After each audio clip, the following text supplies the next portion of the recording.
बहुत बहुत शुक्रिया और ऑडियंस से माजरत, आप लोगों को बार बार एक के बाद एक पूरी मेरी शक्ल देखनी पड़ रही है। इस सेशन में कोशिश करेंगे कि हम बिल्कुल कम बोलें, और हमारे पास क्योंकि तीन बहुत ही अहम शख्सियत हैं, we are very important personalities with us here. ये अपने आप में एक अजीब सी बात है कि एक लिटरेरी फेस्टिवल में हम लोगों को इसकी बात करनी पड़ रही है।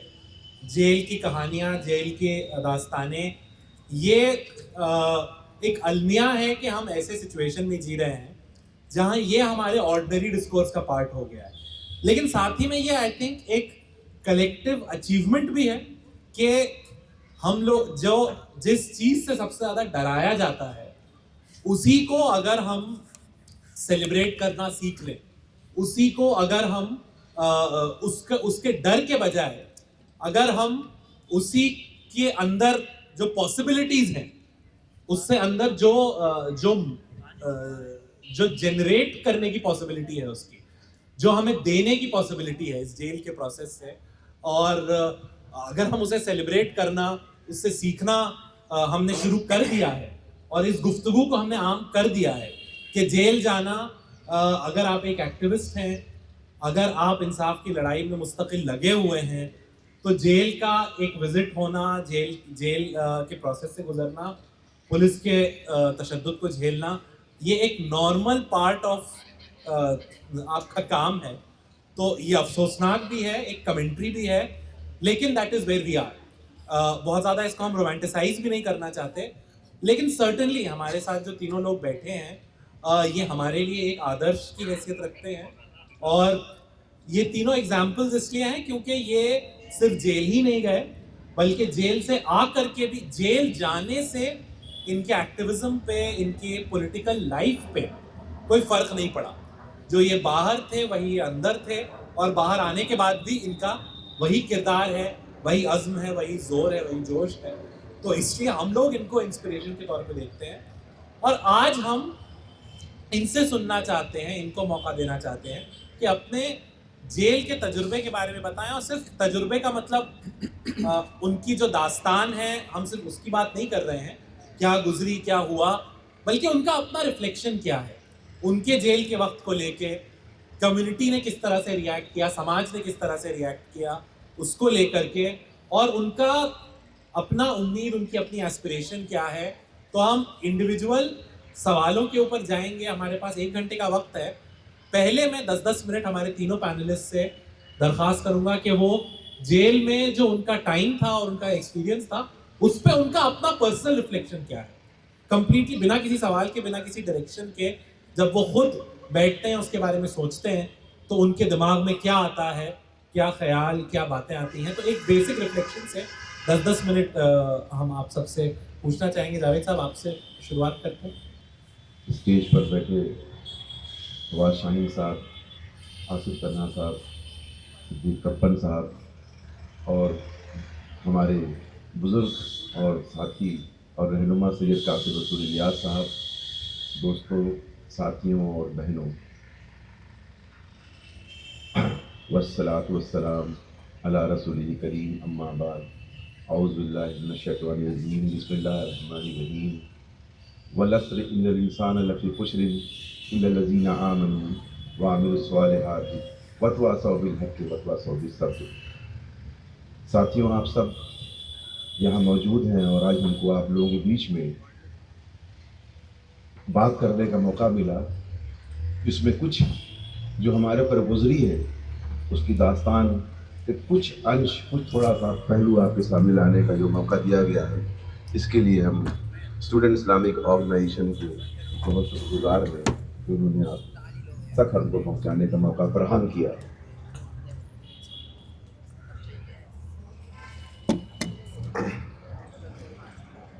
आज मैं आपके सामने खड़ा हूँ एक ऐसे शख्स के तौर पर जो हुकूमत के जुल्म का शिकार हुआ।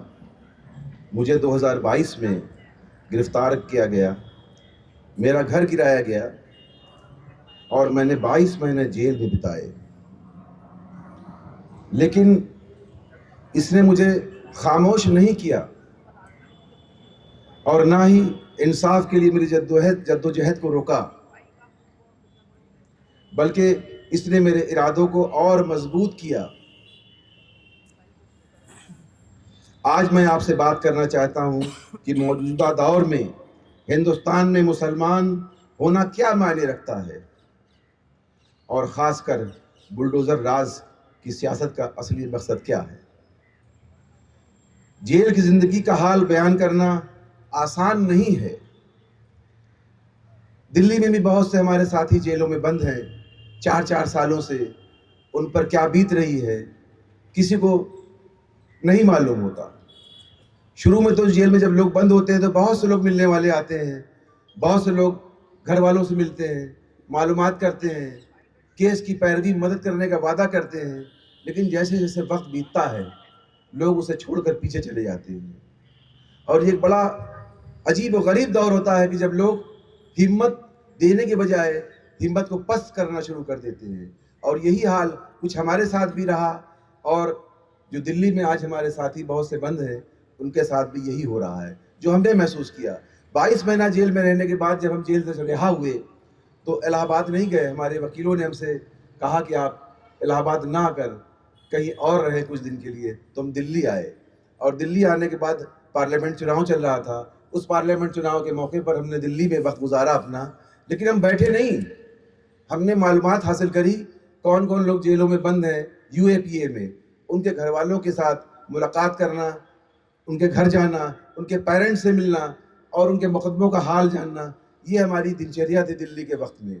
और उसके बाद जिनसे मुलाकात घरों में नहीं हो पा रही थी तो उनके जब लोग तारीख पर आते थे तो उस तारीख पर जाकर उनसे मुलाकात करना।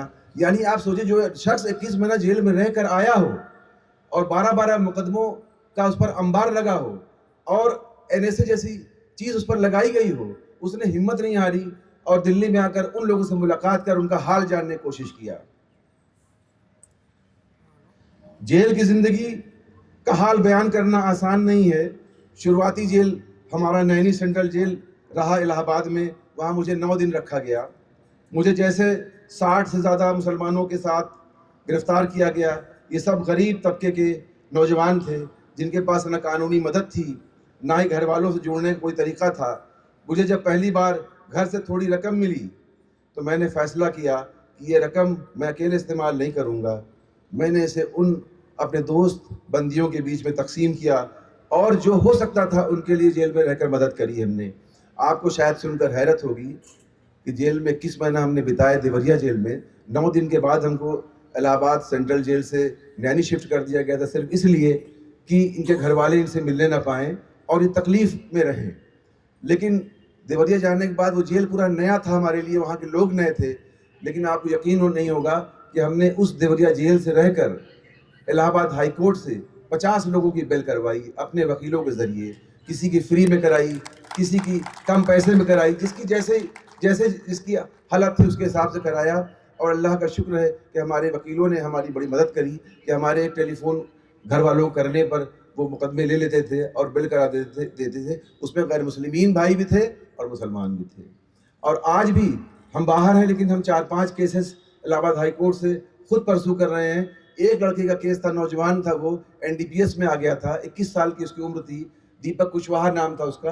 3 बार वो हाई कोर्ट में गया था, उसकी बेल रिजेक्ट हो गई थी। उसको हम सुप्रीम कोर्ट लाए हैं और सुप्रीम कोर्ट में अभी जो सुप्रीम कोर्ट खुलेगा उसकी 3री डेट लगने वाली, इंशाल्लाह इसमें उसकी बेल हो जाएगी। तो आप सोचिए कि हमें हिम्मत नहीं हारनी चाहिए, हमें अपना हौसला नहीं खोना चाहिए।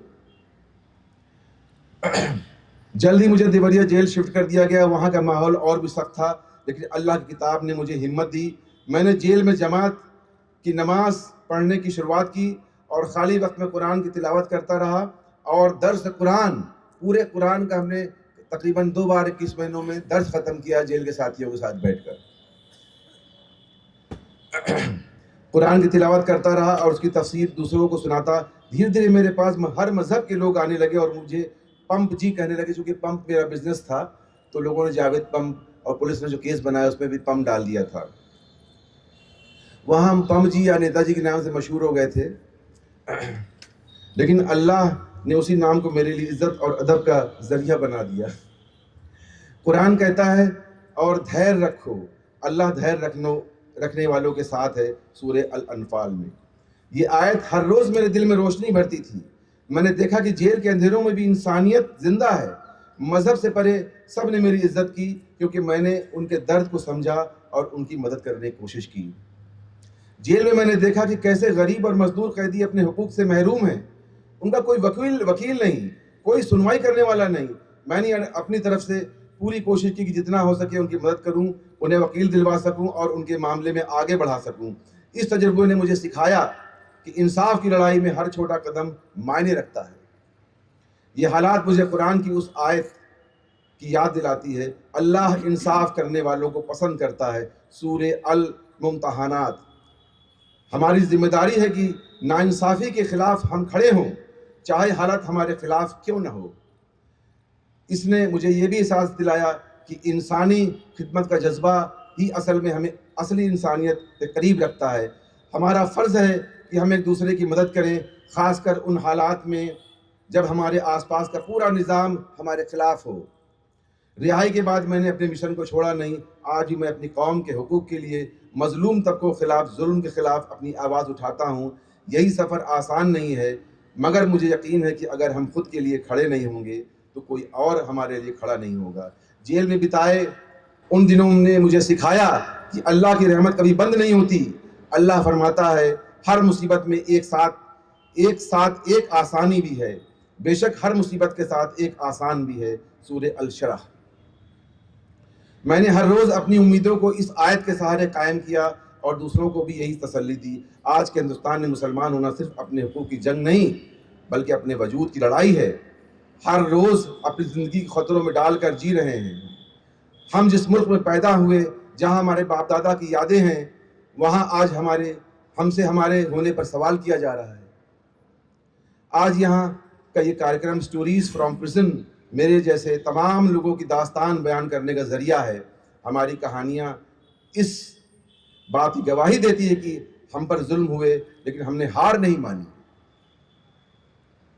मैं आप सबसे ये दरख्वास्त करता हूँ कि जेल में कैद उन नौजवानों और बेगुनाहों के लिए आवाज़ उठाइए जितना हो सके, जिनके लिए आज भी अदालतों के दरवाजे बंद हैं। रही बात बुलडोज़र राज की, अब ये सिर्फ एक नारा नहीं बल्कि मुसलमानों पर जुल्म का एक औजार बन चुका है। ये बुलडोज़र अब सिर्फ इमारतें गिराने के लिए इस्तेमाल नहीं होते, ये मुसलमानों की ज़िंदगी, पहचान और वजूद को मिटाने का एक तरीका बन गए हैं।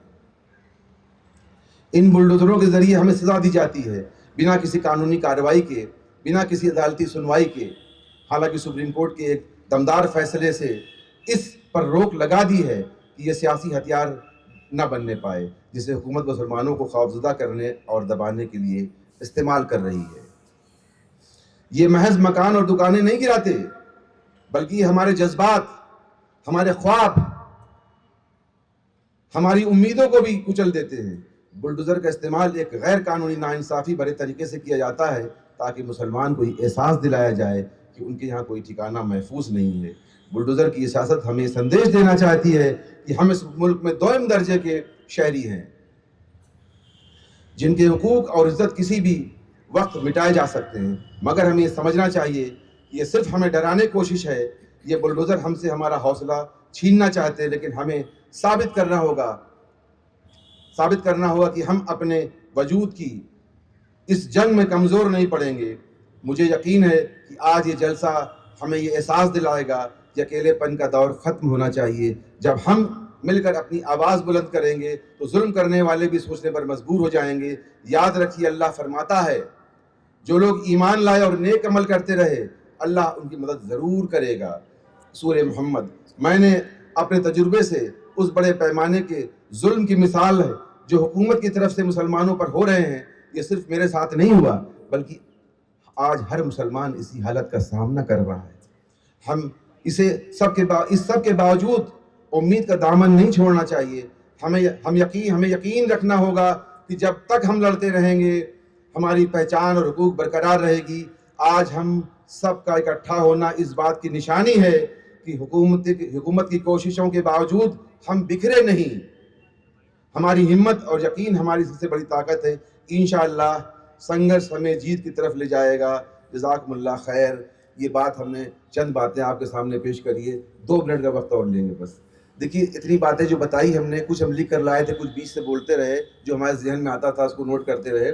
एक बात और बता दें आपको, जेल में रहकर हमें ये महसूस होता है कि अगर जेल में जाने वाला शख्स के पास ज़रा सा भी ईमान का एक तिनका भी होगा तो उसको ये एहसास हो जाएगा इस बात का, जो हमें एहसास हुआ, वो एहसास ये होगा कि वो अल्लाह के जेल की याद उसको आ जाएगी। क्योंकि इस जेल में जहाँ हम बंद होते हैं उसमें बेगुनाह भी बंद होते हैं और गुनहगार भी बंद होते हैं, लेकिन यहाँ उनकी रिहाई का रास्ता होता है, उनके घर वाले उनसे मिलने मुलाकात करने चले आते हैं, वकील भी होता है, कुछ घर से सामान भी आ जाता है। लेकिन अगर दुनिया के रुखसत होने के बाद इंसान अल्लाह के जेल में कैद हो गया तो वहाँ से कोई रिहाई नहीं है, वहाँ कोई मुलाकात नहीं है, वहाँ कोई वकील नहीं है। तो इस जेल में रहकर उस जेल की याद ने हमें मजबूत किया कि अपनी ज़िंदगी के दिन जो दुनिया में मिले अल्लाह ताला दे, उसको नेक रास्ते की तरफ, नेक हिदायत की तरफ हिम्मत के साथ, और जो नबी सल्लल्लाहु अलैहि वसल्लम का बेसत का मकसद था उसको उसके साथ ज़िंदगी बिताना ही चाहिए हम सबको। तो एक तजुर्बा ये हमें हुआ जेल से, और बातें तो बहुत करने की है, बहुत बताने की, जेल के बहुत से वाक़यात हैं, लेकिन चूँकि वक्त कम है, दो मुकर्रिर बैठे हैं हमारे मेहमान, सिद्दीक कप्पन साहब केरल से आए हैं और तन्हा साहब तो खैर दिल्ली के हैं, और हमारी तरफ ये देख रहे हैं बहुत गौर से कि हम वक्त को अपने ख़त्म करके बैठे ताकि दूसरों को मौका मिले। इंशाअल्लाह ताला फिर कभी मौका मिला तो और तफसीली गुफ्तगू इंशाअल्लाह होगी। आप सबको हिम्मत और हौसला देना है, और जाते आते एक बात ये कहना है कि हमारी तंजीम पहले थी जो ख़त्म हो गई, ख़त्म कर दी गई, और उस तंजीम के जो नुकसानात थे उससे आज जो तंजीम यहाँ दिख रही है उसमें काफ़ी कमज़ोरी है, कम लोग हैं यहाँ पर। अगर वो तंजीम ज़िंदा होती तो आज हमारा वही हाल होता जो हिंदुस्तान में नहीं, बांग्लादेश का जो हाल स्टूडेंट्स का था। बहुत बहुत शुक्रिया जावेद साहब, बहुत ही आपने हमारे पूरे सेशन का जो मकसद था उसे चंद मिनटों में समराइज़ कर दिया है। मैं अब आगे बढ़ूंगा। आसिफ, आप क्योंकि खुद स्टूडेंट थे जब आप जेल गए, और मुझे याद है कि आप काफ़ी एग्ज़ाम लिखने के लिए, पढ़ाई के लिए आपने काफ़ी जद्दोजहद की वहाँ पे, कोर्ट के ज़रिए भी, उसके अलावा भी। इसके अलावा आप एक मदरसे से भी फारिग हैं, दीन का पढ़ना पढ़ाना ये सब आपका एक शगल आप करते रहे हैं। जेल जाने से पहले आप बहुत एक्टिव थे, अचानक से जेल जाना, मैं आपसे वो समझना चाह रहा हूँ कि एज ए स्टूडेंट और एज ए स्टूडेंट एक्टिविस्ट, जेल में बंद होना, जेल में कैद होना, आपके शबो रोज पे उसका क्या असर पड़ा? ये जो पढ़ाई का सिलसिला था और ये जो एक्टिविज्म का और मुतहर्रिक रहने का, लोगों को जोड़ करके और जद्दोजहद करने का, कलेक्टिव एक्शन करने का, ये जो आपकी पूरी ट्रेनिंग थी, उसका जेल में मतलब फिर क्या रिफ्लेक्शन रहा, या उसकी वजह से आपके जेल के तजुर्बे पे क्या असर पड़ा? थोड़ा हम उसके बारे में सुनना चाहेंगे। बाकी ओवर टू यू।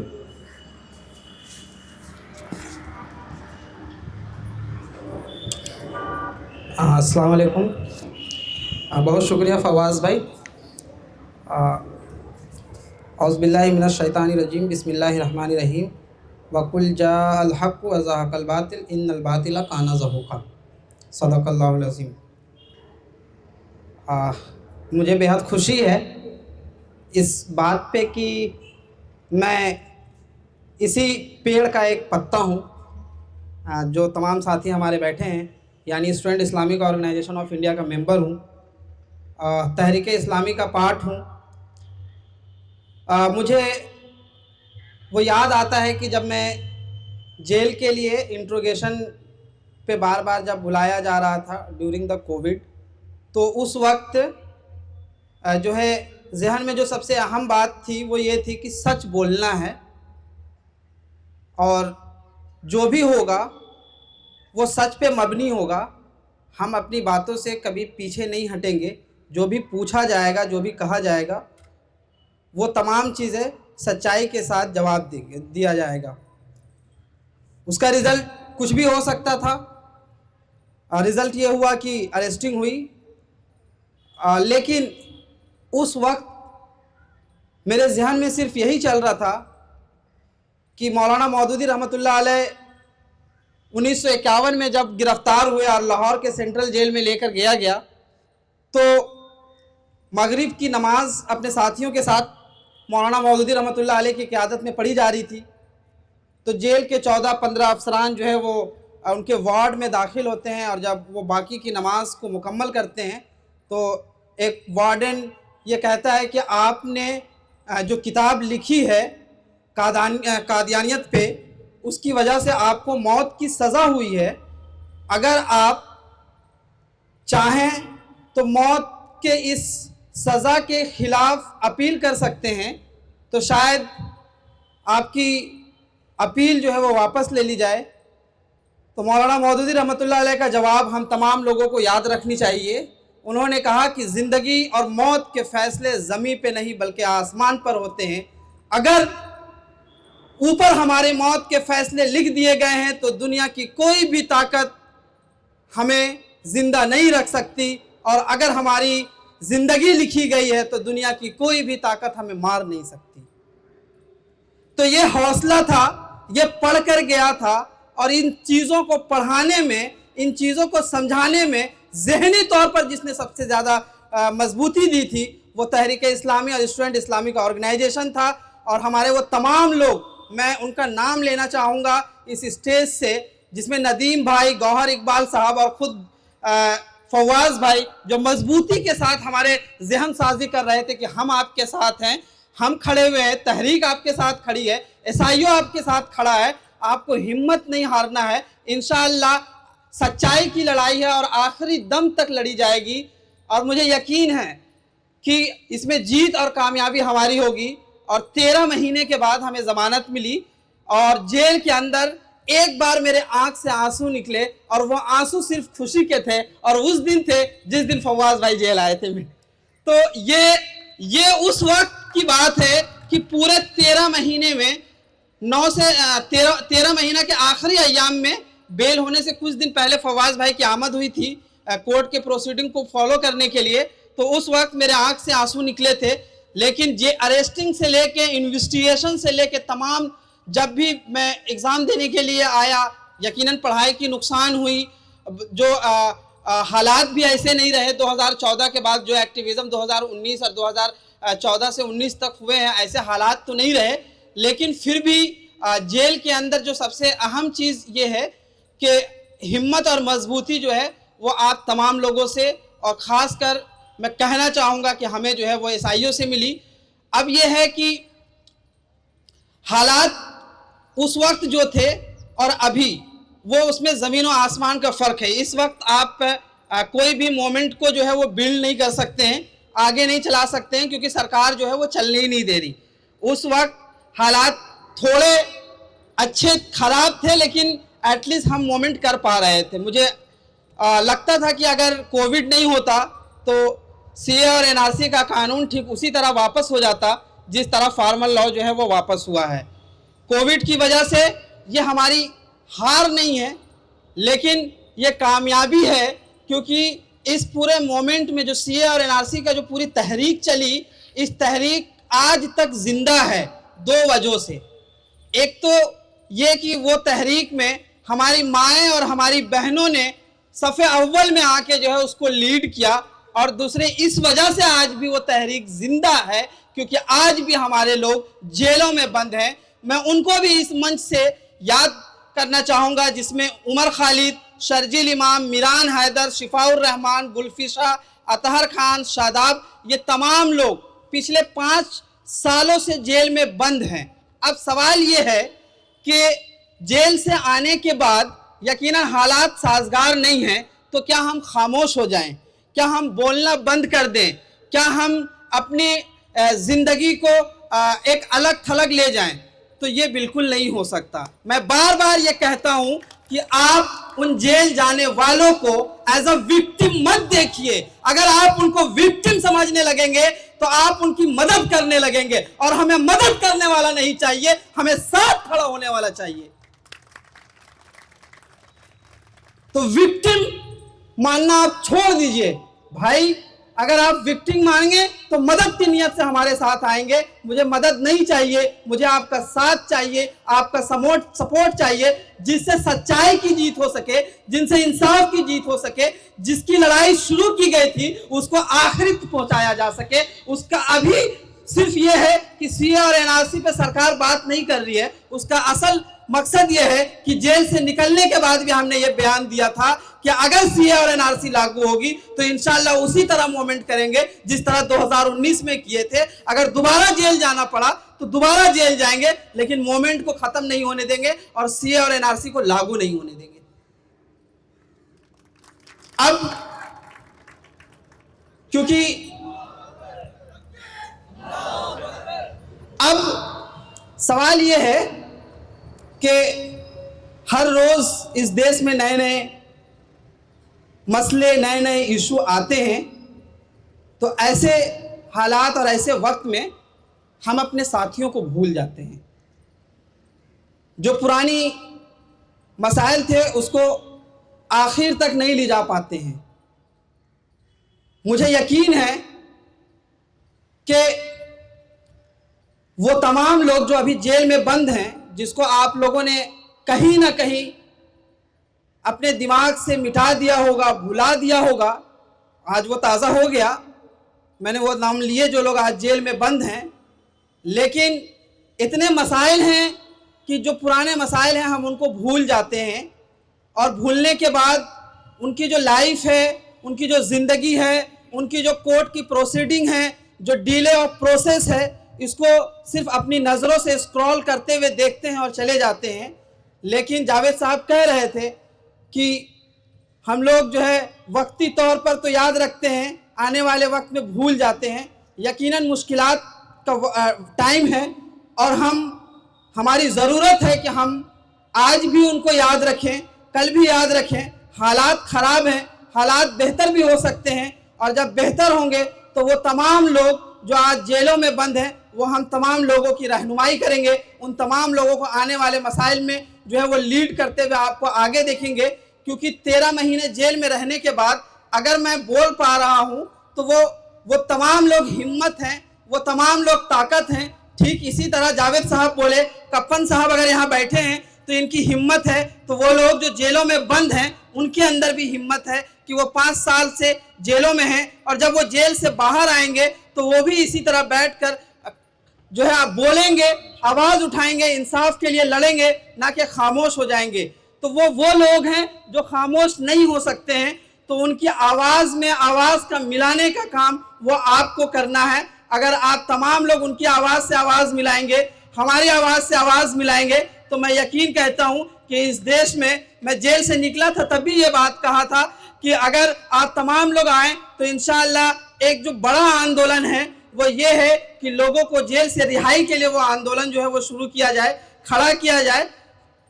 अल्हम्दुलिल्लाह student Islamic organisation of India SIO शुरू से जो है वो लोगों की रिहाई के लिए जितना हो सकता है वो मोमेंट को बिल्ड करते हैं, आवाज़ को बुलंद करते हैं। लेकिन थोड़ा सा हमें ग्राउंड पे, सड़कों पे उतर के जो है आंदोलन करना होगा। इस आंदोलन में भी हो सकता है कि कुछ लोगों को जेल जाना पड़ सकता है, तो उसके लिए भी आपको जहनी तौर पे जो है वो तैयार होने की ज़रूरत है।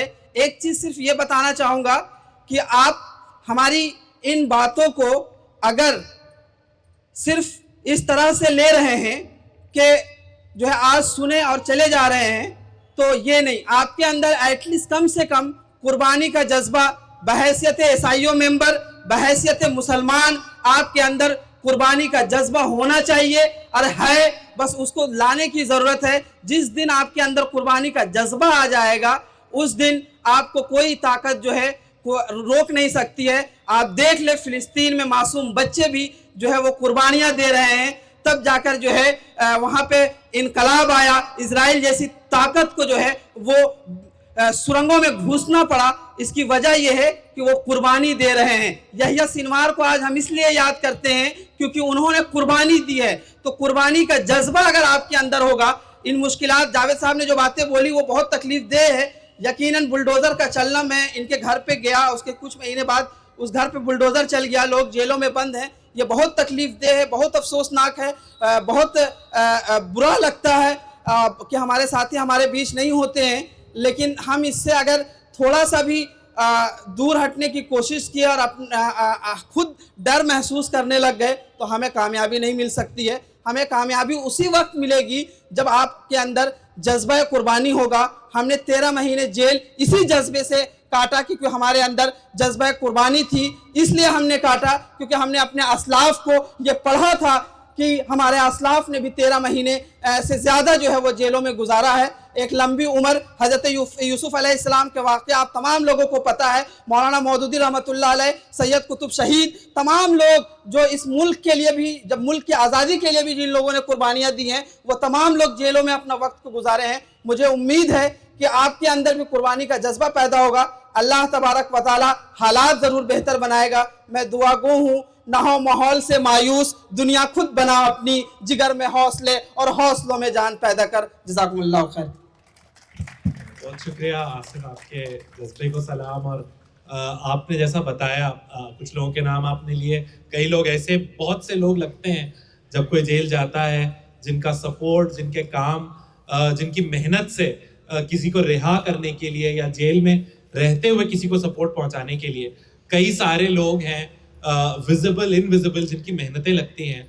सिद्दीक साहब, I will come to you with this question actually, because unfortunately ऐसा होता है that not every prisoner, not every political prisoner gets the same support. You know, people might try, हम कोशिश करते हैं, उसके बाद भी अनफॉर्चुनेटली सबको इक्वल सपोर्ट नहीं मिल पाता। There always a priority, and you had a very challenging time in jail. It was in a different state, different language. You felt sick also in that, and it took a lot of time for support to gather around you. There was a lot of time of difficulty. We all feel how painful that must have been. But I guess what we are trying to understand is what gave you strength in that time? Is there any reflection you would like to share with us? And what kept you strong? आपको ताकत किस चीज़ ने दी? बिस्मिल्लाहिर्रहमानिर्रहीम, अल्हम्दुलिल्लाहि रब्बिल आलमीन, अस्सलातु वस्सलामु अशरफिल मुरसलीन व अला आलिहि व सहबिहि अजमईन। रब्बि इश्रह ली सदरी व यस्सिर ली अमरी वहलुल उक़दतम मिन लिसानी यफ़क़हू क़ौली। अस्सलामु अलैकुम व रहमतुल्लाहि व बरकातुहू। हमारा देखो, जावेद साहब इधर बैठ रहा है। जावेद साहब 1-2 हफ्ते पहले जेल से आ रहा है, 1 दिन के लिए जेल गया दोबारा, सांभल इशू में 1 दिन के लिए जेल रहा। कितना महीना जेल में रहा? 21 महीने जेल में रखे। अभी 1-2 दिन के लिए जेल गए, 1 दिन पुलिस स्टेशन में रहा और 1 दिन जेल में रहा। मतलब ये हमारा मन में यकीन है तो, ईमान है तो, किसी को हमको डराए नहीं हो, डर नहीं सकता है। ये एक चीज़ है, एक फियर का एक्सट्रीम स्टेज क्या है मालूम आपको? फियरलेसनेस है। डर का मैक्सिमम लेवल मतलब निर्भय। इसलिए दोबारा हमारा जावेद साहब जेल गया 18 महीने के बाद 2 दिन के लिए। ये है हम हमारा अल्लाह का मर्जी के लिए। हमारा लाइफ का मकसद क्या है? हमारा लाइफ का मकसद क्या है? हमारा रियल लाइफ इधर नहीं है, सही है, हियर आफ्टर है। हमारा मॉडरेटर पूछा क्या है हिम्मत जेल में? ये है हमारा साथ अल्लाह है। मैं इधर आने के मतलब मेरा एक बहुत शॉर्ट टाइम जर्नी है दिल्ली में। इधर बहुत मौसम अच्छा नहीं है, बहुत एयर पोल्यूशन है।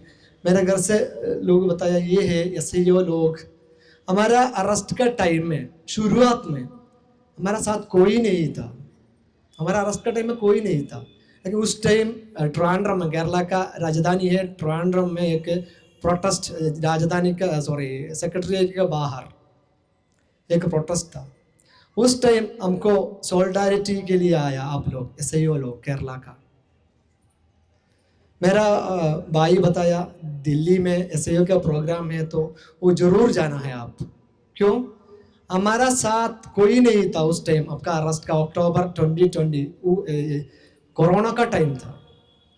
उस टाइम केरला का और नेशनल लेवल SIO का लोग सब हमको सपोर्ट दिया। इसलिए आप जरूर SIO का प्रोग्राम में जरूर जाना है।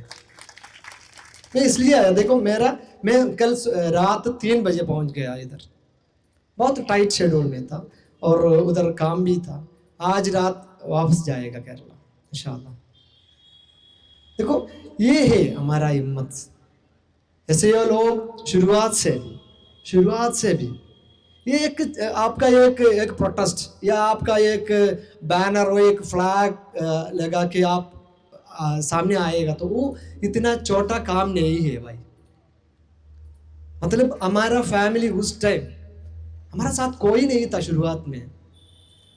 एक हमारा बहुत क्लोज दोस्त जर्नलिस्ट लोग बस था। उस टाइम आप लोग हमारे लिए सपोर्ट के लिए, हमारा फैमिली के लिए, मैं जेल में है, मेरा एक बीवी और 3 बच्चे, तीनों माइनर, उन लोगों को कोई नहीं था अल्लाह का बिना। सब लोग, जावेद भाई इधर बताया, सब लोग डर में था। ये UAPA केस है और PMLA केस है, यूपी में है केस, कोई किसी को एक हिम्मत नहीं था हमको सपोर्ट करने के लिए। उस टाइम आप लोग SIO लोग और जमात इस्लामी का कितना फ्रंटल ऑर्गेनाइजेशन था, उन लोग हमको सपोर्ट के लिए आया, सॉलिडरिटी के लिए आया। ये है हमारा हिम्मत। तलहा आसिफ बताया आपको क्या है हमारा हिम्मत। कितना लोग अभी भी जेल में है। मैं 18 महीने जेल में था। अभी उमर खालिद 5 साल होने वाला है, गुलफिशा। देखो, और मॉडरेटर पूछा एक प्रिविलेज है। मैं एक बात बताऊं आपको, मुझे प्रिविलेज मिल गया। मैं भी आसिफ को, जावेद भाई को प्रिविलेज नहीं मिला होगा। क्यों? मैं जर्नलिस्ट था, मैं जर्नलिस्ट है, इसलिए कुछ प्रिविलेज मिला। इसलिए बहुत लोग, मैं मीडिया लोग भी सपोर्ट किया मुझे। लेकिन हमारा बहुत स्टूडेंट लोग, एक्टिविस्ट लोग अभी भी जेल में हैं, उनको ये प्रिविलेज नहीं है। लेकिन हमको इन दुनिया का प्रिविलेज नहीं चाहिए। जावेद भाई बताया, आसिफ बताया, हमारा प्रिविलेज, हमको प्रिविलेज उधर मिलना है आखिरत में। वो प्रिविलेज के लिए मैं आपसे एक गुजारिश, एक अपील, आप लोग कितना है इधर 100 लोग हैं, तो ये 100 लोग 5 वक्त नमाज में, हमारा खालिद और गुलफिशा, कितना लोग जेल में है। अल्लाह का शुक्र है कि वहाँ तो लोग, सब लोगों के लिए आप दुआ करना है। मैं भी आपको फिनेंशियली सपोर्ट नहीं कर पाएगा और फिजिकली नहीं कर पाएगा, लेकिन आपका दुआ जरूर उधर मिल जाएगा। गुलफिशा को या खालिद को आपको नहीं मिला होगा इससे पहले, और कितना लोग हैं जेल में। सब लोगों के लिए आप लोग दुआ करना है। आप सब लोगों का दुआ हमको जेल में मिल गया बहुत सुकून से। हर दिन मैं 18 महीने, 14 महीने मदुरा जेल में और 14 महीने लखनऊ जेल में। लखनऊ जेल के एक निकनेम है, लखनऊ जेल इतना यूपी में बहुत रिस्की और बहुत बुरा जेल है। काला पानी बोलता है हम, काला पानी। उस जेल में हमको सुकून मिल गया। क्यों? किसके वजह से? आप लोगों से वजह से। आप सबको दुआ हमको उधर मिल गया। मैं भी आपको इस सुकून के वैल्यू नहीं पता चलेगा, लेकिन हमको पता चलेगा। हमारा एक डेंजर टाइम में, हमारे एक बैड टाइम में हमको आप लोगों से दुआ उधर मिल गया। इसलिए मेरा ये अपील है, आप नहीं भूल जाना है दुआ करने के लिए, हमारे लोगों के लिए। दुआ बहुत बड़ा वेपन है भाई साहब, बहुत बड़ा वेपन। इससे बड़ा एक वेपन दुनिया में कोई नहीं है। इसलिए आप लोगों से दुआ हमारा लोगों के लिए आया। ये मेरे आंसर है। क्यों? आप कैसे सर्वाइव किया जेल में? मेरा 3 माइनर बच्चे और बीवी, कैसे सर्वाइव किया इस टाइम में? ये आप ऐसा मासूम लोगों से, इनोसेंट लोगों से दुआ से वजह से। मैं देखो जेल जाने के टाइम तक मैं इतना रिलीजियस नहीं था, लेकिन जेल के बाद हमारा जेल लाइफ है, मतलब जेल के बाद बहुत रिलीजियस हुआ। क्यों? ये आप लोगों से, आप लोगों के वजह से, आप लोगों से सॉलिडारिटी और दुआ से। ये दुआ एक बड़ा एक दवा है। इसलिए हम जेल 28 महीने जेल काटा। और हमारा बहुत लोग है जेल में, उन लोगों के लिए आप लोग दुआ करना पड़ेगा। ये हमारा ड्यूटी है, हमारा ड्यूटी है। दुआ नहीं है तो हम जीतेगा नहीं इंशाअल्लाह। जेल इतना बुरा जगह नहीं है हमारे लिए, ईमान वालों के लिए। जेल हमको क्या है, इग्नाइट करेगा, हमको एम्पावर करेगा जेल। देखो ये लोग हमको डराने के लिए कोशिश कर रहा है, लेकिन हम डरेगा नहीं। मैं बताया ये डर का एक एक्सट्रीम स्टेज फियरलेसनेस है, निर्भय। ये मिलने के लिए दुआ करना है। जेल में बहुत इबादत करने के लिए मेरा 40 साल उम्र के 40 साल उम्र में इतना अच्छा मौका दूसरा नहीं मिला मुझे। जावेद भाई इधर बताया आपसे, ये झूठ नहीं बोलता भाई, ये झूठ नहीं है। 1 महीने में, मैं नाम नहीं बताऊंगा, 1 महीने में 4-5 बार कुरान ख़त्म कर दिया लोग। मैं ये पहले तबलीग का वो फलाइल अमाल किताब में पढ़ा बस है, 1 दिन में 1 ख़त्म, 2 दिन में, 1 हफ्ते में। लेकिन ये झूठ नहीं है, आपको मोटिवेट करने के लिए, मोटिवेशन स्पीच नहीं है। सॉरी, मैं मोटिवेट स्पीकर भी नहीं है, ये मोटिवेशन स्पीच नहीं है, सॉरी। 1 रमज़ान में एक आदमी, मैं नाम नहीं बताऊंगा, एक आदमी एक तन्हाई में था। मुझे बहुत पसंद है तन्हाई। पता चलेगा, हाँ। तन्हाई, सिंगल सेल में 1 महीने में 30 दिन में 4 बार कुरान पूरा ख़त्म कर दिया, ख़त्म। मेरा बहुत पसंद जगह जेल में तन्हाई है। मैं एक महीने, तकरीबन 1 महीने तन्हाई में था। बाकी पूरा 28 महीने में 27 मंथ 90 तक हम बंदी था। 90, 70, 80 बंदी के साथ था। सब रेपिस्ट, क्रिमिनल्स के साथ रहा।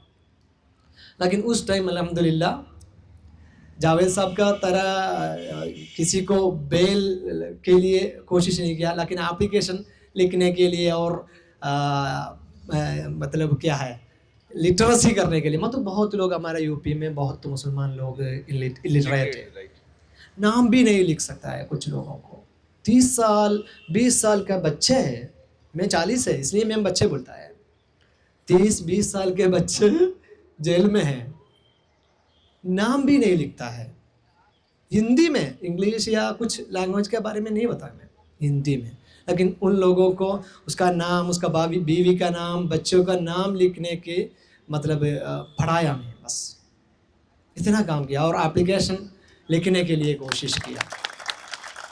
जावेद साहब ऐसा लोग, इंटेलेक्चुअल लोग, बहुत लोगों को अल्हम्दुलिल्लाह शहादत और ऐसा लीगल सपोर्ट किया। लेकिन हमारा कम्युनिकेशन प्रॉब्लम भी था उस टाइम। मुझे हिंदी भी बहुत बुरा हाल था मेरा, अभी भी अच्छा नहीं है, लेकिन उस टाइम बहुत कोशिश किया। लेकिन हिंदी लिखता है मैं, हिंदी उर्दू लिखने की कोशिश, प्रॉब्लम नहीं था, लेकिन कम्युनिकेशन प्रॉब्लम था। लेकिन बहुत लोगों को लिटरेसी करने के लिए, मतलब लिखने और पढ़ने, पेपर पढ़ने के लिए भी बहुत कोशिश किया। लेकिन ऐसा था हमारा जेल ऐसा है। हमारा ईमान कैसे है मालूम होगा आपको, ऐसा चल रहा है, अप और डाउन। हाँ, ऐसा सबको है। हम मतलब बहुत इंटेलेक्चुअल लोग नहीं है, मैं आसिफ लोग, हम जो मतलब बच्चे लोग हैं उस टाइम में हैं, इतना ईमान का बहुत मौलाना या हम लोग नहीं है, लेकिन हमारा ईमान भी ऐसा था। लेकिन अल्लाह आप लोगों से मदद से और दुआ से हमको बहुत हिम्मत या करेज दिया। मैं मेरा बात ख़त्म करूँगा इंशाल्लाह। आपको या क्वेश्चन टाइम है? अच्छा, वो भी उस टाइम में बात करेगा इंशाल्लाह ज़्यादा। और आप लोग ज़्यादा इन दोनों से बात करो, इन लोगों से बहुत मतलब जज्बा है और बहुत इन्फॉर्मेशन है, वो लोग बात करेगा इंशाल्लाह। मेरा maximum I will try my best to convene और माई मैसेज इंशाल्लाह। अस्सलाम वालेकुम व रहमतुल्लाहि व बरकातहू। बहुत शुक्रिया सिद्दीक भाई अपनी बात बहुत कम करते हैं, बहुत मुश्किल से करते हैं, उनसे करवानी पड़ती है और ये हाल वैसे सभी का है यहाँ पे। लेकिन मैं बस हम एक एक और सवाल तीनों हमारे पैनलिस्ट के लिए है मेरे पास। सबसे पहले जावेद साहब, आपका मुझे अच्छी तरह याद है जब वो हादसा, जब वो बुलडोज़र चला था और वो जो उस वक्त एसपी था, वो पंप नाम की जो आपने कहानी कही, वो जानबूझ के एक उर्फ पंप लगाया गया था एक हिकारत के साथ, और एक उसमें वो कोशिश कर रहे थे एक जिल्लत का पहलू लाने की। लेकिन जैसा आपने हमें बताया कि उसी नाम को आपने फिर एक इज्जत का जरिया, एक इज्जत का बायस भी लोगों ने बना। तो मैं वो जर्नी असल में मैं वो समझना चाहता हूँ जेल में, क्योंकि आपका खुद का जो जेल का वक्त था, आपने जैसा बताया दर्स करने में, कुरान पढ़ने में, लोगों को कुरान सिखाने में, प्लस लोगों की रिहाई के लिए एक्टिविज्म करने में। तो ये इस प्रोसेस में आपके जो बाकी कैदी थे, मुस्लिम गैर मुस्लिम, उनके साथ वो इंटरेक्शन कैसा था, उनसे क्या रेस्पॉन्स मिलता था? अगर आप ब्रीफली इसके बारे में थोड़ा, सिर्फ जेल के अंदर रहते हुए, खास करके देवरिया के अंदर, और जैसा मुझे याद है आपने एक बार कहा था कि हम तो यहाँ भी अपना हल्का चला रहे हैं, तो अगर उस पर आप कुछ बात बताना चाहें। देखिए, आपने जो पूछा है उसका सीधा सा जवाब ये है कि जेल, देवरिया जेल हमारे लिए एकदम नया जेल था। वहाँ की टंग भी थोड़ी डिफरेंट थी, ईस्टर्न यूपी का लुक था, बिहार का था। और जब हम गए तो बड़ा परेशान थे कि वो नई जेल है, वहाँ कोई हमारा जानने वाला नहीं होगा। जाहिर सी बात, कोई जानने वाला नहीं था। लेकिन अल्लाह ताला का रहम करम हमारे साथ था। और कानपुर दंगा एक हफ़्ते पहले हुआ था, तो वहाँ से एक साहब थे निज़ाम कुरैशी नाम के, वो वहाँ से शिफ्ट किए गए देवरिया जेल। तो हम लोग दोनों एक साथ इंटर हुए और एक ही बैरिक में गए। तो ये लगा कि चलो जिस तरह के उसमें हम यहाँ लाए गए हैं, उसी तरह के उसमें वो भी लाए गए हैं। वो भी नुपुर शर्मा का मैटर था, इलाहाबाद में नुपुर शर्मा वाला मैटर हुआ था। तो तसल्ली हुई, अल्लाह ताला ने बड़ा रहम करम किया कि एक बंदा यूपी का वहाँ हमारे ज़बान का मिलता जुलता, हमारे केस से मुताल्लिक मिलता जुलता आ गया। बहरहाल सबसे बड़ी बात यह कि हम लोगों ने वहाँ पर जाकर जो अपनी सादगी को पेश किया और जो नमाज को वहाँ हमने अपना पहलू बनाया, और 5 वक्त की नमाज खुद कायम, तो नमाज पढ़ते थे पहले भी, लेकिन वहाँ जेल में कायम करना बड़ी बात होती है। वो भी आजकल के ज़माने में जब योगी का राज चल रहा हो, तो वहाँ हिंदुओं को तो पूजा अर्चना करने की खूब इजाज़त रहती है। हर बैरिक में मंदिर बने हुए हैं, लेकिन मस्जिद के लिए कोई जगह वहाँ पर नहीं मुकर्रर होती। तो बहरहाल ये सब चीज़ें जो हमारी थी कि दर्स करना, दूसरे बैरिक के लोग आके दर्स सुनते थे, हम दूसरे बैरिक में जाके लोग नमाज की आसान किताब बांटते थे, और गैर मुस्लिमों के साथ भी बड़ा अच्छा हमारा व्यवहार था। तो उससे लोग बड़ा मुतासिर होते थे। 12 बैरिकें थी, 18 बैरिकें थी देवरिया जेल में। तो दूसरे बैरिक के लोग भी सुन कर के, अरे वो 2 नंबर में कोई पंप जी हैं, उन्होंने फलां की बिल करा दी। तो ये सुनकर लोग आने लगे, और आने लगे तो जो हमें मालूमात थी, कुछ APCR से जुड़ा बहुत पहले से था, नदीम साहब के साथ, फवाद शाहीन साहब के साथ, तो कुछ हमने और अपने वकीलों से सीख रखा था। चूँकि हमने इलाहाबाद हाई कोर्ट में एक अधिवक्ता मंच बना रखा था, हमारे बहुत से साथी इलाहाबाद हाई कोर्ट में एडवोकेट थे, दोस्त थे, जो हम लोग मजलूमों की मदद करते थे। आप लोगों ने नाम सुना होगा खालिद मुजाहिद का, जो CL बम ब्लास्ट में बंद हुए थे, तारिक कासमी का, तारिक कासिम बेचारे अभी भी बंद हैं। तो खालिद मुजाहिद का केस हमने परसों किया था, और आप लोग को सुन के होगा कि तब APCR इस्टेब्लिश ठीक से नहीं था। उसको APCR का नाम हमने उसमें डाला था, साथ में कि APCR लड़ाई लड़ रहा है। और इलाहाबाद हाई कोर्ट से खालिद मुजाहिद की फैमिली को हमने 6 लाख रुपए कंपनसेशन प्रोवाइड कराया था, आप समझिए उस वक्त। और वो हुकूमत उस वक्त थी समाजवादी पार्टी की। और खालिद मुजाहिद का हुआ था, कस्टोडियल डेथ हुई थी, बाराबंकी के आसपास वो फैजाबाद जेल से लाया जा रहा था दोपहर में। तो बहरहाल एक लड़ाई लंबी हम लड़ते हुए आ रहे थे, तो इनके पास जो सोर्स ऑफ होता ना, इंटेलिजेंस या LIU इस तरह की चीज़ें जो होती हैं इनके पास, वो रिपोर्ट कलेक्ट करती रहती। जिस केस में इन्होंने हमको बंद किया अटाला बवाल में, उसमें कोई हमारा मामला नहीं था, कोई थे भी नहीं। तो जेल के बारे में एहसास पूछ रहे थे ये, तो एक जेल का एहसास और बताएं मैं आपको। एक नौजवान बच्चा आप ही लोग की उम्र का था, 15 दिन पहले जेल में आया था। अब वो सही आया था गलत आया था हम ये नहीं जानते, लेकिन बड़ा इंटेलिजेंट था वो। उसने जेल वालों को ऐसा परेशान किया कि 3 दिन जेल के अंदर कर्फ्यू लग गया। कभी आपने सुना जेल में कर्फ्यू? 3 दिन जेल में कर्फ्यू था। हम लोग परेशान हो गए जेल में। हुआ क्या कि एक मुलाकात, जैसे जेल में लोग मिलने आते हैं, किसी का नाम अनाउंस हुआ, उसके नाम से उसका नाम मिलता हुआ था, वो मुलाकात में चला गया और किसी ने रोका नहीं। और जाने के बाद उसने क्या किया कि जो हाथ पे मोहर होती है अंदर आने वाली, उसको देखकर उसने अपने हाथ पे मोहर स्केच कर लिया ब्लू पेन से। 91 लोग अंदर आए थे और 91 को बाहर जाना था, और अंदर वाले थे, लाइन लगा खड़ा कर गिनती होती। उस दिन गिनती इत्तेफाक से नहीं किया उन्होंने, लाइन लगवाए, सबको निकालने लगे। तो मोहर लगा के, जाड़े का दिन था और वो ऊपर से सदरी वाला कोट बंद वाला पहने था और सर झुकाकर, जब उसने कहा हाथ दिखाओ तो उसने ऐसे हल्का से दिखाया और सर से बाहर 13 नंबर पे हो गया। जब 92 गिनती निकल आई तो जेल वाले परेशान हुए, क्या हुआ। फिर सारी बैरिकेड चेक हुई, सब जांच पड़ताल, कैमरा देखने शुरू किया, तो मालूम हुआ एक लड़का 1 नंबर बैरिक से, बच्चा बैरिक से गायब हो गया। आप सोचिए, जेल की बाउंड्री से कूद के जाना जेल के लिए मुसीबत नहीं होती। जेल का जेलर बैठा है, अधीक्षक बैठा है, सारे CO चीफ सब खड़े हैं मैदान में, और वो सामने से लाइन में लग के निकल गया। आप सोचिए कितना होशियार टैलेंटेड लड़का था। और जाने के बाद उसकी आज तक कोशिश उन लोग कर रहे हैं, उनको ढूंढ रहे हैं, मिला नहीं, वो नहीं मिला। कई लोग सस्पेंड हुए। सस्पेंड होने के बाद उसके नतीजे में क्या हुआ कि बैरिक टाइट कर दी गई। जो बैरिक में हम लोग को खाने मिलने का समय होता था तो खाना नहीं दिया गया, खोला नहीं गया। जो कैंटीन चलती प्राइवेटली जेल में, 50 रुपए की सब्जी मिलती है, हम लोग खरीद खाना पड़ता है। जिनका पैसा होता है वो सब्जी खरीद लेते हैं, सुबह पूरी सब्जी खा लेते हैं वहाँ पर, उनको अंडा दूध सब मिल जाता है जेल में। प्राइवेट चलता है, वो जेलर चलवाता है, उसका प्रॉफिट जेलर लेता है, सरकार से मतलब नहीं होता। और सरकारी सब्जी तो इतनी खराब होती है कि आप खा नहीं सकते उसको। लेकिन एक बैरिक में 100 लोग होते हैं और 100 लोग में जो खरीद खाने वाले लोग 20 होते हैं मैक्सिमम, 80 लोग वही खाना खाते हैं बेचारे। अब हम जब तक जेल में थे, हमारे पास जो पैसा होता था 3-4 लोगों को हम खाना खिला दिया करते थे। किसी का हमने कभी शर्ट मंगवा दिया, किसी की चप्पल मंगवा दिया, किसी की जूता मंगवा दिया। जब हमारे घर से कोई आता था तो फरमाइश हमारी होती थी। आप समझिए 5 मिनट का वक्त जेल में मिलता है हफ्ते में 2 दिन बात करने का अपने फैमिली के लोगों से। वो 2 नंबर रजिस्टर्ड होते हैं वहाँ पर, उन्हीं बात कर सकते हैं आप। जब हम जेल के टेलीफोन पर PCO बात करने जाया करते थे तो 4-5 लोगों की बारे में इंक्वायरी आ जाती थी कि हमारे केस के बारे में पूछ लीजिएगा, हमारे लिए मंगा दीजिएगा।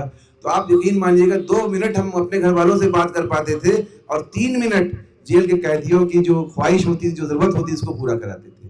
लेकिन हमने सोशल सर्विसेज जेल में छोड़ी नहीं और उसको कायम रखा। और एक बात इसी के साथ बता दें, जेल का एहसास तो बहुत है, लेकिन वक्त की तंगी भी है, जोहर का वक्त भी हो रहा है, आप मौजूद हैं।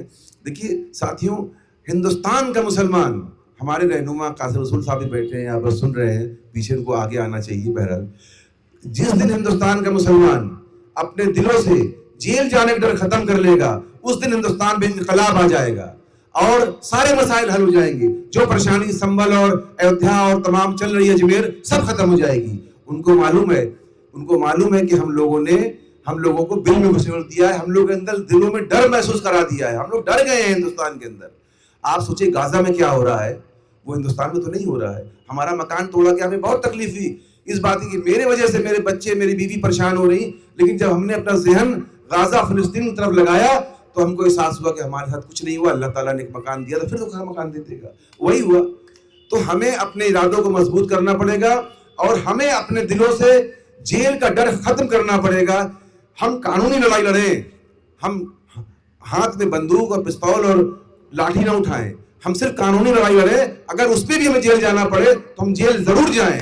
जेल जाने से नसीहत मिलती है, जेल जाने से बहुत से चीज़ों का क्लियरेंस होता है जहन से। और जो आदमी एक बार जेल चला जाएगा तो वो हिंदुस्तान में कभी भी किसी भी मौके पर किसी जगह पर खड़े होकर अपनी बात को बड़े आराम से कह सकता है। बहुत बहुत शुक्रिया, आपने फिर से सारी बात को समेट दिया। आसिफ, मैं आपसे भी यही सवाल दोबारा करना चाहूँगा कि आप वहाँ पे जेल में, क्योंकि एज अ स्टूडेंट आप गए थे और आपकी उम्र भी बहुत कम, अभी भी बहुत कम है, उस वक्त और भी कम थी, तो आपका जो बाकी कैदियों के साथ जो तजुर्बा था, खास करके जिस माहौल में आप गए थे दिल्ली के दंगों के बाद और सीए के प्रोटेस्ट में, तो ये बहुत क्लियर था कि आप एक स्टूडेंट एक्टिविस्ट हैं और एक पॉलिटिकल कैदी हैं। तो उस स्टेटस के साथ या उस लेबल के साथ एक मुस्लिम पॉलिटिकल कैदी होते हुए जेल में बाकी कैदियों से, साथियों के साथ आपका क्या तजुर्बा रहा, उसके बारे में अगर आप ब्रीफली कुछ बताएं। जी फवाज भाई, जेल में जो इनमेट्स हैं हमारे जो होते हैं, वो उसमें ज़्यादातर लोग क्रिमिनल तो होते हैं बट कॉमिनल नहीं होते हैं। तो ये था कि लोग क्रिमिनल थे बट कॉमिनल नहीं थे, लेकिन जो एडमिनिस्ट्रेशन है वो कॉमिनल है। तो जब जिस दिन 17 मई 2020 को जब पहली बार मेरी जेल में एंट्री हुई, तो उस वक्त मुझसे पूछा गया गेट पे कि आप किस केस में हो, तो मेरे मुंह से निकला जामिया। तो जस्ट लाइक कि उन्होंने, मेरे बाल उस वक्त बहुत बड़े बड़े थे, तो उन्होंने बाल नोचे और फिर शाम में जो है हमें अंदर कर दिया गया। जब वहाँ पे जेल के अंदर प्लेट, एक कॉलगेट, एक ब्रश, एक साबुन, एक गिलास, ये सारी चीज़ दी गई और बोला गया कि आप खाना ले लो। तो वो खाना ऐसा था कि मतलब आप उसको खा नहीं सकते हैं। सुबह से शाम तक रमज़ान का महीना था, मैं रोज़े में था, और जब मैं वहाँ पहुँचा तो वो बिल्कुल पानी की तरह, बहरहाल रोटी और पानी खाकर जो है पेट भरा गया। लेकिन असल में जेल के अंदर का जो माहौल है, वो शुरुआत के 3 दिन तो बहुत मुश्किल रहे मेरे लिए, क्योंकि उसके बाद हालात कैसे बेहतर हुए वो मैं बताऊंगा। लेकिन 3 दिन में ये था कि मैं जेल नंबर 2 तिहाड़, जो कि एशिया का सबसे बड़ा जेल है और जहाँ पे सबसे बड़े बड़े क्रिमिनल्स को रखे जाते हैं, जिनको हिंदुस्तान की सरकार बहुत मजबूरी से पकड़ पाई, जिसमें छोटा राजा, नंदन जो भी हैं। तो अब ये सारे लोगों को वहाँ पे रखा गया। तो वहाँ पे एक स्टूडेंट एक्टिविस्ट को, जो कि 24 साल का था, उसको भी रखा गया उसी जेल में।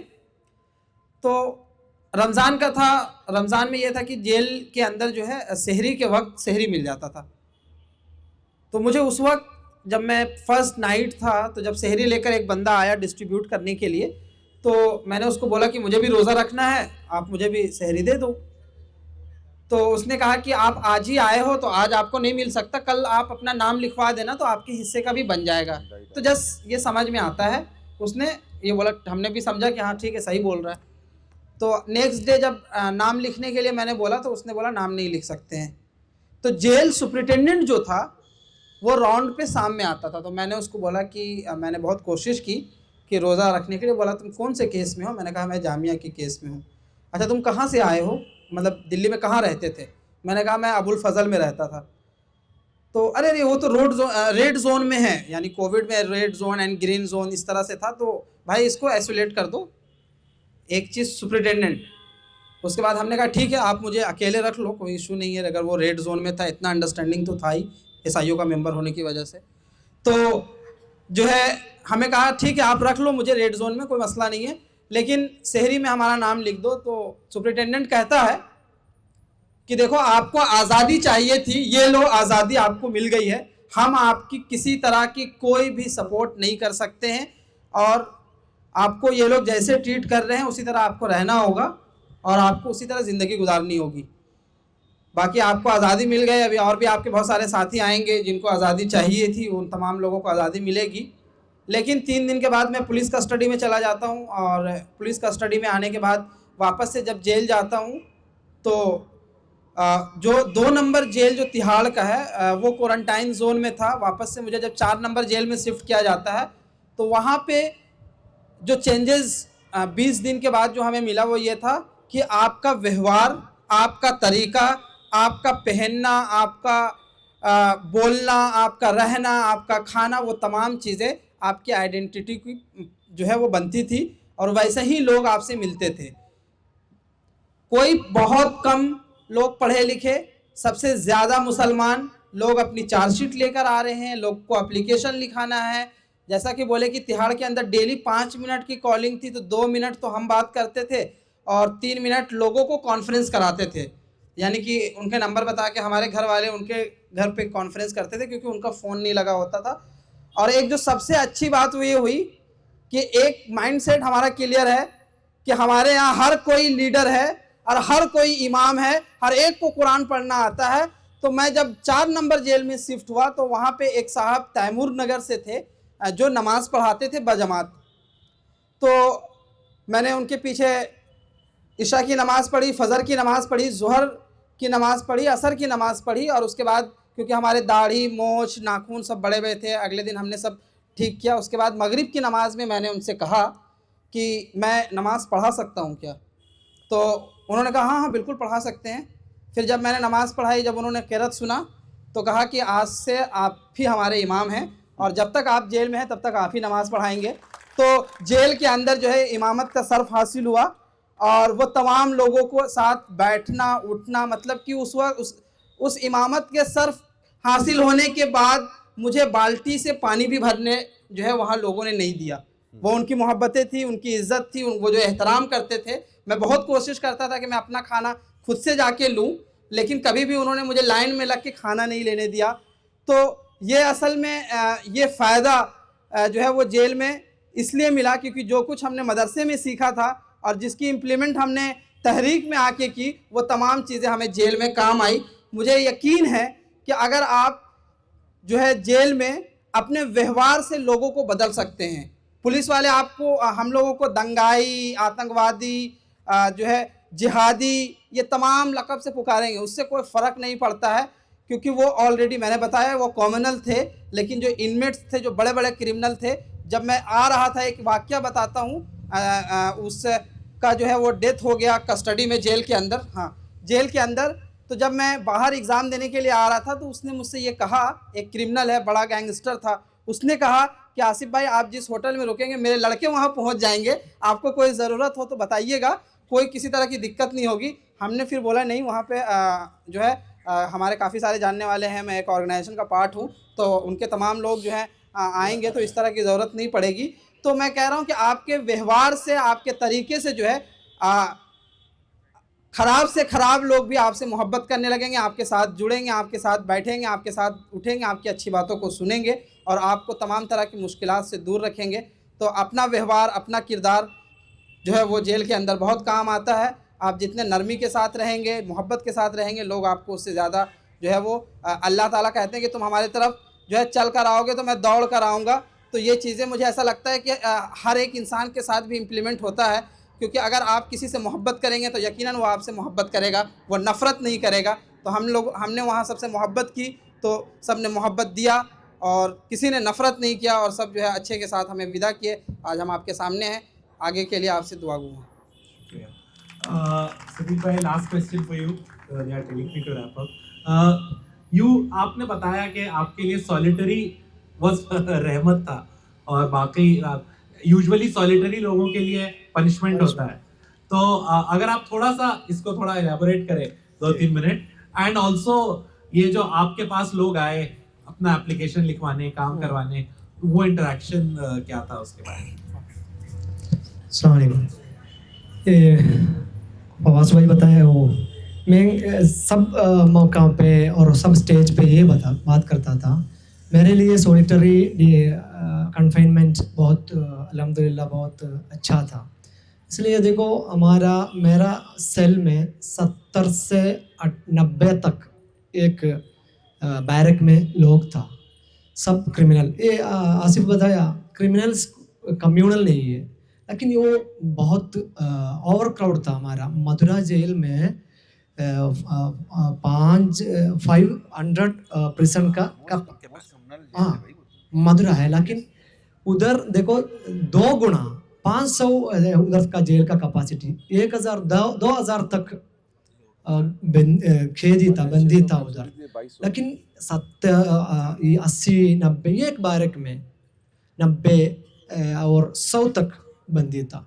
इसलिए उधर नमाज के लिए या इबादत के लिए बहुत प्रॉब्लम था। लेकिन ये एक फट्टा बोलता है, एक फट्टा पे 3 लोग सोता था। फटा कितना मगज है, और एक बेड नहीं है, हाँ ट्रेन बर्थ सही है सच, उसमें 3 लोग, मतलब 3 गुना है। 500 में 2000 तक, 500 है कैपेसिटी एक जेल का, मदुरा जेल का। बहुत कम्युनल है, लेकिन वो उधर अंदर बहुत लोग था, लेकिन ये नशा केस में और लूटिंग इस केस में लोग आता था। वो लोग आसिफ बताया ऑलरेडी, वो लोग बहुत मदद किया हमको। रमज़ान के टाइम में मैं 2 रमज़ान में जेल में था, 2 रमज़ान। एक रमज़ान में मुझे वो कोविड पॉजिटिव हुआ, जेल में गिर गया और हॉस्पिटल, वो अलग एक वर्ल्ड है। हॉस्पिटल भी मेरे लिए, हॉस्पिटल बहुत प्रॉब्लम था, जेल अच्छा था, मतलब सॉलिटरी कन्फाइनमेंट, सॉलिटरी रूम वो अच्छा था मेरे लिए। जेल में मैं बहुत परेशान था, एक छोटा रूम में हथकड़ी लगा के, वो अलग बात है, वो बात फिर बात करेंगे इंशाल्लाह। देखो उधर ये ऐसा था, मतलब इबादत के लिए मुझे बहुत मौका मिला। ये है सिंपल आंसर उसके लिए, सॉलिटरी और तन्हाई में इबादत के लिए बहुत अच्छा मौका मिला मुझे। और मेरा बैरक में बहुत लोग ये रेप केस में था, मतलब मैं एक रेप केस रिपोर्ट करने के लिए उस on the way to Hathras मेरा अरेस्ट, लेकिन मेरा पड़ोसी फट्टादार पूरा रेप केस में, इसलिए मुझे बहुत परेशान था। वो 80 लोग 90 लोग और 70 से कम नहीं था कभी भी हमारा बैरक में। इसलिए मेरे लिए इबादत के लिए, नमाज के लिए और कुरान तिलावत के लिए तन्हाई अच्छा था। और मदुरा जेल में मैं, ये जावेद भाई बताया, बहुत लोग, ये मदुरा एक कृष्णा जन्मभूमि है और कृष्णा पैदा हुआ जेल में उस जेल में हर बैरक में और पैम ट्री के नीचे टेम्पल था, कृष्ण जी का, और हर बैरक में टेम्पल बन गया, हर बैरक में। इसलिए हमको ये तन्हाई बहुत अच्छा लगा था। और इस मथुरा में, हमारा यूपी में मथुरा जेल में ये क्या है, बहुत मुसलमान लोग अनपढ़ था, दलित और मुसलमान सब अनपढ़ था। इन लोगों को पढ़ने के लिए, लिखने के लिए बहुत कोशिश की। पढ़ने के लिए मतलब आप ये नहीं सोचो, उसका नाम लिखने के लिए और हिंदी पढ़ने के लिए बस मदद किया। और उधर फॉरेनर्स भी था, बहुत लोग, बांग्लादेश से एक दो लोग था, हिंदूस, उन लोगों को 10 रुपया भी नहीं था। बांग्लादेशी हिंदूस मदुरा जेल में था, कृष्ण भक्त लोग, वो कृष्ण को मिलने के लिए आया, वो लोग जेल में था, उसको एक चाय पीने के लिए भी पैसा नहीं था। ये हम मुसलमानों के लिए बस नहीं खड़ा उधर जेल में, हिंदू इंसान के लिए, सॉरी हिंदू मुसलमान नहीं, इंसानों के लिए मदद किया। उधर एक चाय पीने के लिए भी पैसा नहीं है उन लोगों को। कृष्ण भक्त लोग हैं। और रशिया, उक्रेन से लोग था उधर, वो भी कृष्ण भक्त था, वो मेंटली रिटायरमेंट था, वो मेंटली पेशेंट था। उन लोगों को भी उधर रखा 4-5 साल से। उन लोगों को पास एक 10 रुपया भी नहीं था। हमको घर से महीने 1500 रुपया मिलता था उधर। वो पैसा पूरा हम इन लोगों को चाय पीने के लिए, चाय पिलाने के लिए खर्चा किया। देखो बहुत लोग इंसान। और हमारा बैरक में 4-5 लोग ये पागल था, पागलों के लिए अलग बैरक नहीं है मथुरा जेल में। इन लोगों को बहुत परेशान था, इन लोगों को कोई नहीं देखभाल करता नहीं। तो इसलिए इन लोगों को भी हम चाय, मतलब बहुत कम, एक 10 रुपया का एक चाय के लिए 10 रुपया है। जेल में बहुत महंगाई है जावेद भाई, जेल में बहुत महंगाई है। मथुरा जेल में गांजा मिलता है, सिगरेट मिलता है, बीड़ी मिलता है, सब मिलता है, लेकिन पेन और पेपर नहीं मिलता है। पेन पेपर नहीं मिलता है। हम पॉलिटिकल पर्सनल्स को कभी भी नहीं मिलता है। एक 5 रुपये का पेन को 60 रुपया, 60 रुपीज़, 5 रुपयाज़ का पेन को महंगा कितना गुना है मुझे नहीं मालूम। 5 रुपया 3 रुपये का पेन, सिंगल पेन 60-65 रुपीज़। और वो पकड़ेगा तो तलाशी में पकड़ेगा तो लाठी खाएगा, पेनाल्टी है, लाठी खाएगा। लेकिन गांजा मिलता है, आपको गांजा पीता है। और सिगरेट 90 रुपये का एक सिगरेट पैकेट 150 रुपया, बीड़ी 5 रुपया या 10 रुपये का बीड़ी का बंडल 40, इतना बहुत महंगा है। लेकिन पेन और पेपर नहीं मिलता है। इसलिए मेरे लिए वो इन लोगों को थोड़ा मदद किया। इन लोगों बांग्लादेश से और रशिया यूक्रेन से कृष्ण भक्त था, उन लोगों को चाय पिलाने के लिए हमारा पैसा खर्चा किया। और ये लोगों को थोड़ा नाम लिखने मतलब बस इतना है। और बहुत लोग बुढ़ा लोग हैं, उन लोगों को भी गर्मी में सर्दी में कुछ वो नहीं था, ब्लैंकेट और कुछ नहीं। 80 लोग एक छोटा बैरक में, इतना ये हमारा स्टेज है, इसमें 80 लोग, इतना है स्टेज, इतना जगह में 80 लोग 90 लोग। उसमें वो एक प्रॉब्लम दूसरा भी है, उधर फैन भी नहीं चलता है और एक टॉयलेट, 80 लोगों को एक टॉयलेट। इसलिए मेरे लिए इबादत के लिए और वो ये के लिए मतलब थोड़ा इबादत के लिए और साफ सफाई, वो तन्हाई अच्छा था। अल्हम्दुलिल्लाह रमज़ान में पूरा मैं तन्हाई में था अल्हम्दुलिल्लाह, इसलिए उधर इबादत के लिए बहुत अच्छा मौका मिला, इसलिए मैं तन्हाई बहुत पसंद करता था। बहुत बहुत शुक्रिया सदीक भाई। आई थिंक ये इस गुफ्तगू में कोई लास्ट वर्ड कहना या एंड करना बहुत ही मुश्किल काम है, क्योंकि सबसे बड़ी बात तो ये है कि अनफॉर्चुनेटली ये हमारी लिविंग रियलिटी है। हमारे बहुत से दोस्त हैं, बहुत से साथी हैं जो अभी भी जेलों में हैं और उनकी रिहाई के लिए हम सब जद्दोजहद कर रहे हैं। लेकिन उससे बढ़कर ये कि ये कहानियाँ, ये बात आज जो गुफ्तगू हुई, ये हम सब के लिए एक इंस्पिरेशन है, खास करके इस बात से कि अगर आपके अंदर की ताकत हो और आपको इस बात का कन्विक्शन हो कि जो आप कर रहे थे वो कुछ गलत नहीं था, आप एक संघर्ष का हिस्सा थे जिसमें आपको जेल भेजा गया है, तो उसका फिर क्या नतीजा निकलता है और क्या ताकत अंदर से आती है, उसका हमने एक झलकी देखी। हमें उम्मीद है आप तीनों साथियों से कि जल्दी आप अपने इन चीज़ों को कलमबंद करें, लिखें और हम सबके सामने लेके आएँ, ताकि हम और उससे समझ सकें, पढ़ सकें, उससे इंस्पिरेशन ले सकें।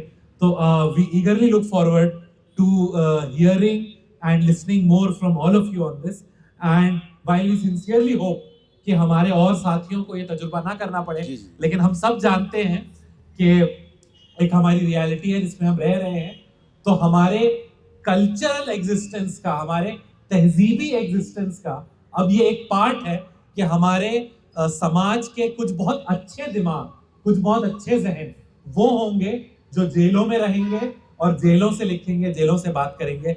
तो इस रियलिटी के लिए मेंटली, स्पिरिचुअली और कल्चरली भी हमें तैयार रहना चाहिए और इस गुफ्तगू को हम लोग तक जारी रखेंगे। बहुत बहुत शुक्रिया।